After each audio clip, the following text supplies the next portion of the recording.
2021 question number 2 MCQ video එක post කරලා ඉස්සෙල්ලා ප්‍රශ්න කියවන්න හොඳට. හරි. මේ ප්‍රශ්නේ කතා කරන්නේ ඇත්තටම මේ පරිගණක භාවිත කරලා දත්ත සැකසීම කිරීම සම්බන්ධයෙන්. ඒතර අපි පරිගණකයක් ඇත්තටම භාවිත කරන්නේ ඇයි? පරිගණකයක් ඇත්තටම භාවිත කරන්නේ අපි තොරතුරු නිර්මාණය කරගන්න කියලා ප්‍රධාන වශයෙන් අපි කියන්නේ.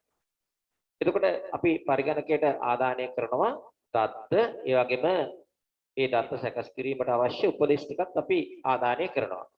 ඊට පස්සේ තමයි සැකසීම කරන්නේ. ඒක සැකසීම කිරීම සඳහා පරිගණකයේ විශේෂ කම්පොනන්ට් එකක් එහෙම නැත්නම් සංරචකයක් තියෙනවා. මොකක්ද? ඒකට අපි කියනවා මධ්‍ය සැකසුම ඒකකය කියලා. නැත්නම් සකසනය කියලා කියනවා. එතකොට මේ සකසනය භාවිත කරලා සකස් කරන දත්ත අපි යම් ප්‍රතිදාන උපක්‍රමයක් භාවිත කරලා ප්‍රතිදානය කරගන්නවා.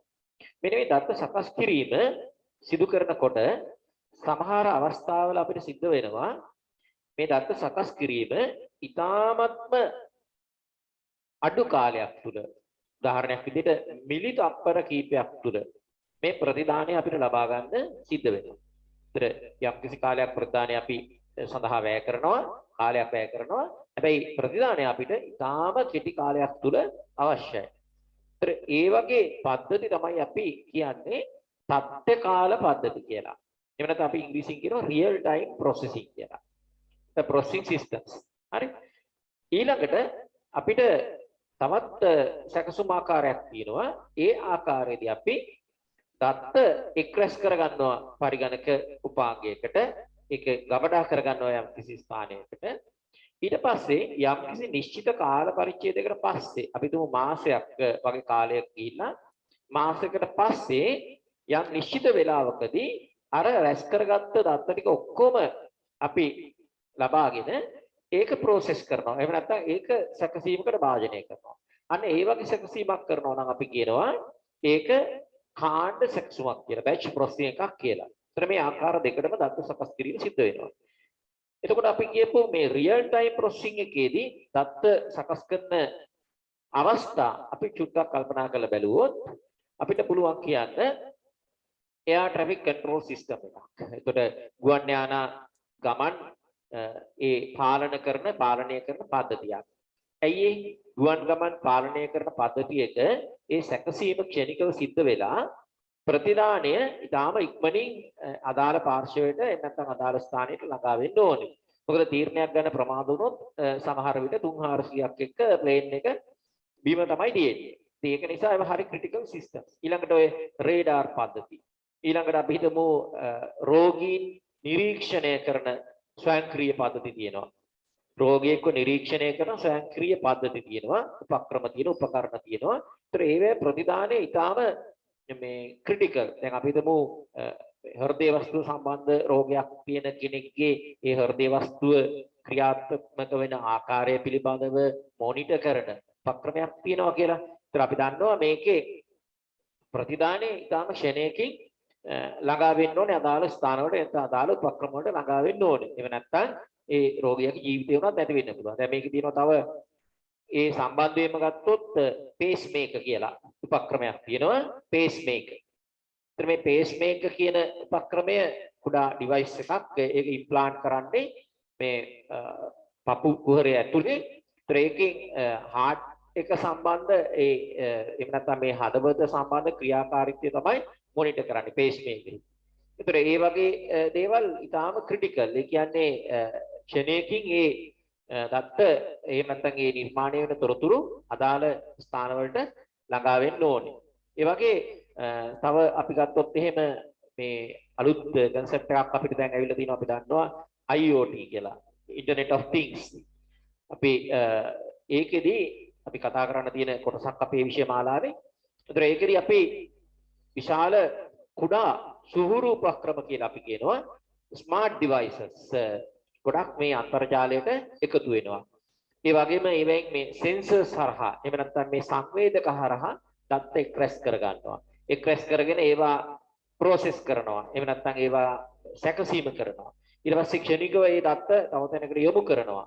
ඒතර මේ වගේ පද්ධතිවල මේ රියල් ටයිම් ප්‍රොසෙසිං කියන එක අත්‍යවශ්‍ය දෙයක්. ඊළඟට ඔය බැංකු ATM කාඩ් වගේ ඒවා ඊළඟට ක්‍රෙඩිට් කාඩ් වගේ ඒවා. ඒතර ඒවැය කරන සැකසීම් ඒ ගෙවීමක් කරාම ඒ සැකසීමේ ලැබෙන ප්‍රතිඵලය ඒ ගෙවීම සම්පූර්ණ වීම ඉතාම ඉක්මනට සිද්ධ වෙන්න ඕනේ. හරි.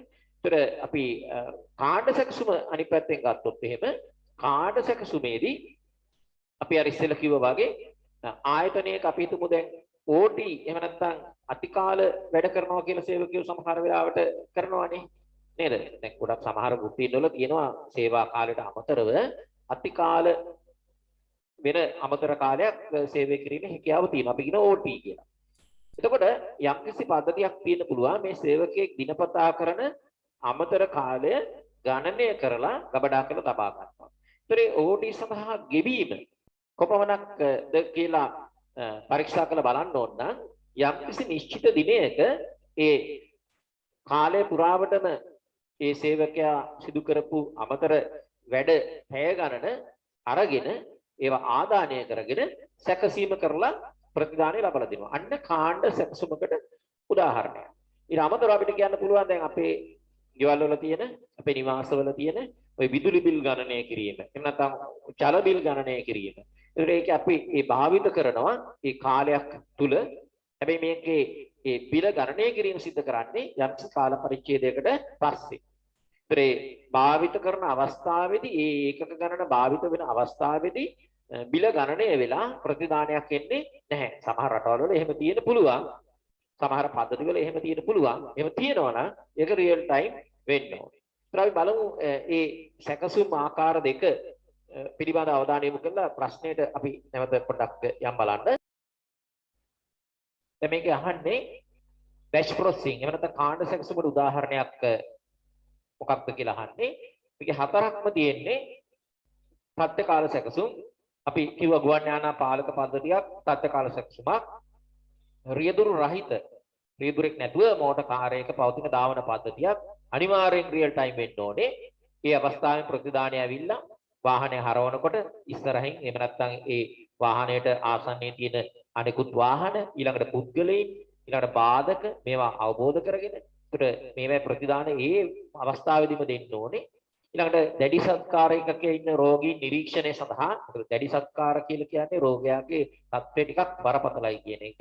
ඒතර ඒ රෝගියා මොනිටර් කරනවා නම් එහෙම නැත්නම් ඒ රෝගියා නිරීක්ෂණය කරනවා නම් ඒ නිරීක්ෂණය කරලා ගන්න ප්‍රතිදානය ඒ වෙලෙම යම් කිසි අවස්ථාවකට නැත්නම් ස්ථානයකට යොමු විය යුතුමයි. ඊළඟට මේකේ පස්වෙනි උත්තරේ ගත්තොත් න්‍යෂ්ටික බලාගාර පාලන පද්ධති. ඒතර මේවත් ඒ ක්‍රියාත්මක වෙන පද්ධති ඒ ක්ෂණයකින්ම ඒ ප්‍රතිදානය ලබා දීමේ අවශ්‍යතාව තියෙන පද්ධති ගොඩක් තියෙනවා. මොකද න්‍යෂ්ටික බලාගාර කියලා කොහොම ඊටාම අවදානම් ආකාරය මතක් වෙන ඒ පද්ධති ඒවයි තියෙන්නේ.